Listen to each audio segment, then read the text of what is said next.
Welcome everyone to our discussion of other itemized deductions, Chapter 6, and the PowerPoint slides that explain them. So we'll get right into this. These are the rest of the itemized deductions continuing from Chapter 5, where we dealt with the bigger ones. These are what we might refer to as miscellaneous, smaller ones.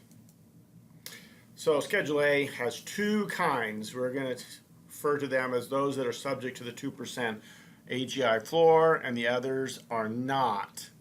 These are the last deductions listed on the Schedule A.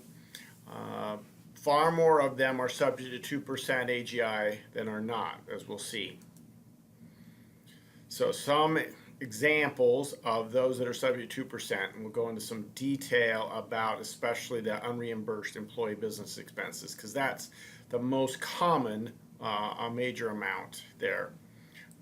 Make sure that we understand that this is an itemized deduction for almost all employees. The only very few folks can utilize these kinds of deductions on the front page of their 1040. We talked about that earlier. Performing artists, those in the reserve, military reserves, things like that. But generally, unless those very specific exceptions apply, this is a miscellaneous itemized deduction, not a 4 AGI deduction.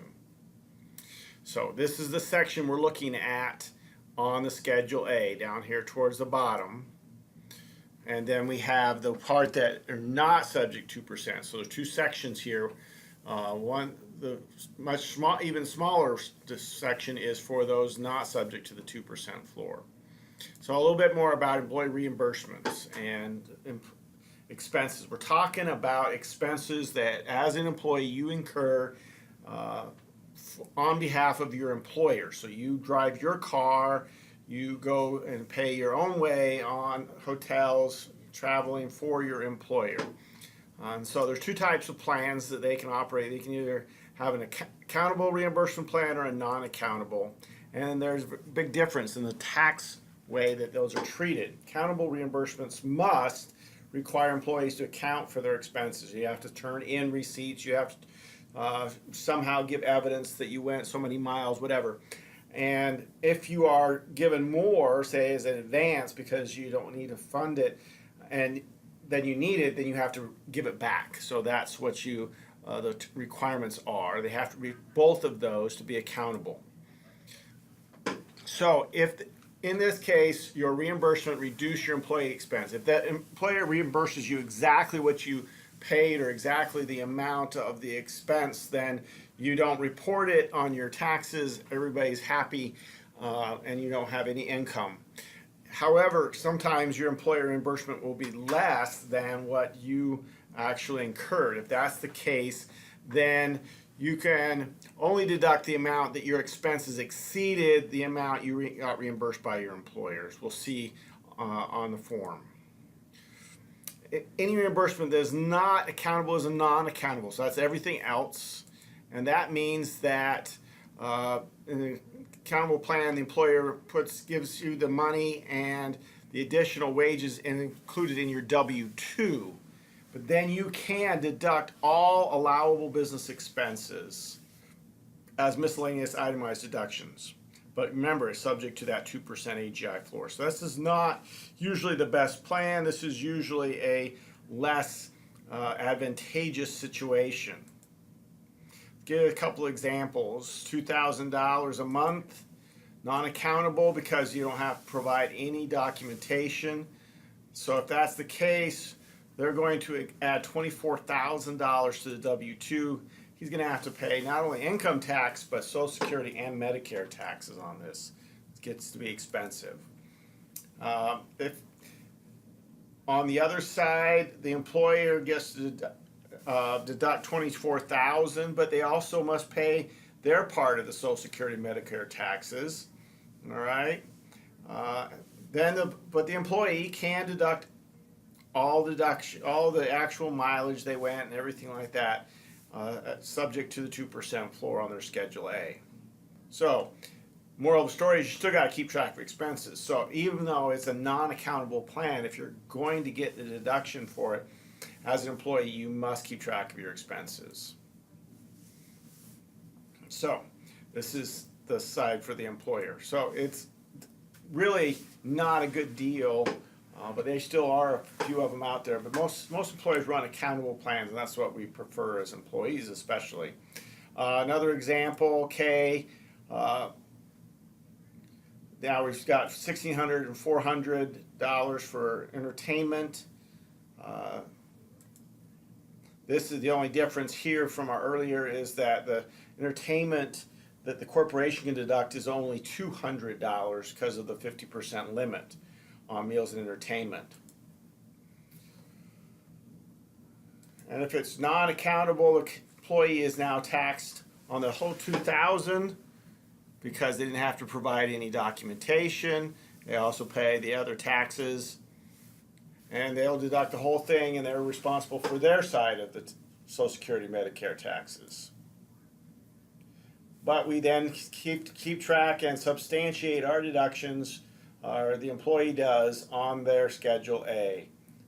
They will only be able to deduct the $200 for entertainment, assuming that's exactly what they incurred was $400. They'll only be able to deduct half of that.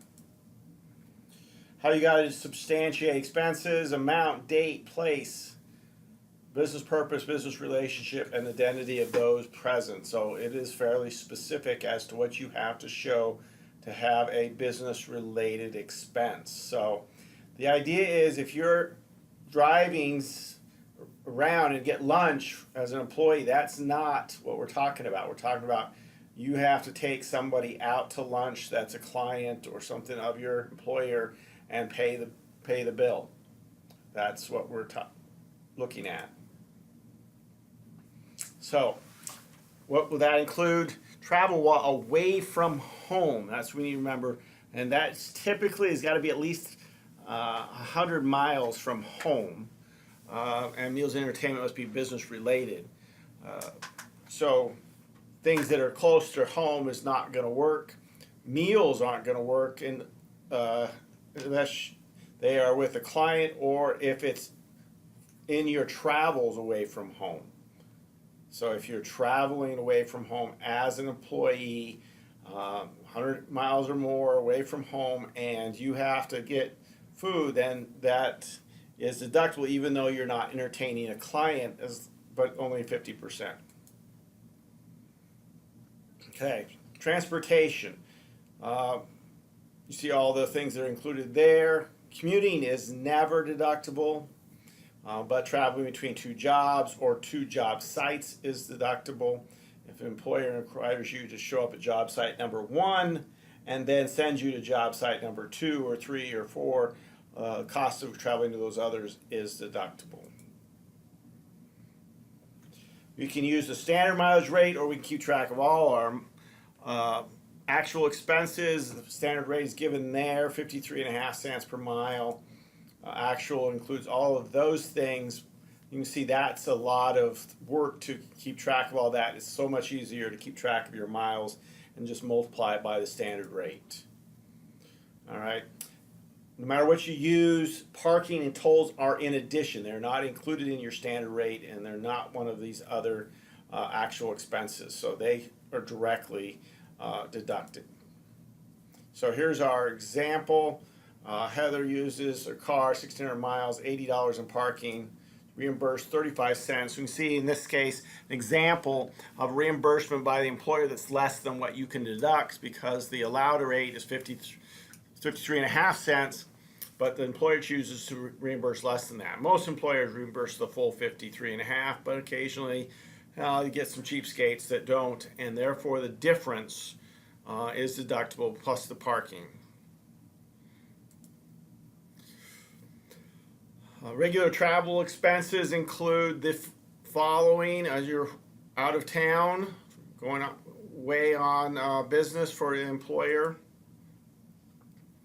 temporarily away overnight for work-related reasons. That 100 miles is kind of a rough idea of what it would take that you have to be away, that you wouldn't be able to just drive back and sleep in your own bed.